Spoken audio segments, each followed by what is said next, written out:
కృపది creations నల్లబాటితో కాసేపు 50 సంవత్సరాల నా సాహితీ సేవ స్వర్ణోత్సవ సమయంలో భాగంగా మానవత్వపు సూక్తులులో ఈరోజు ఒక మంచి సూక్తి వింటారు.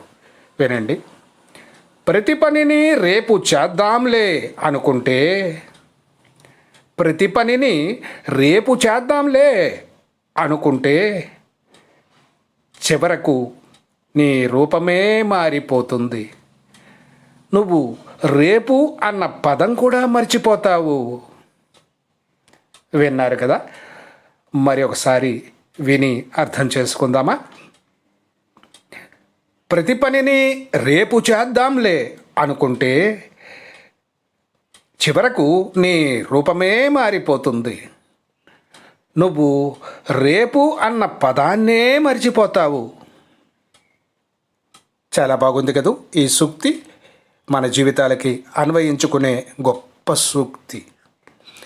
ఈరోజు మానవత్వపు సూక్తులలో భాగంగా ఒక మంచి సూక్తి విన్నారు. మరొకసారి ఒక మంచి సూక్తితో మీ ముందుకు వస్తాను. అంతవరకు సెలవు. మరి మీ రచయిత.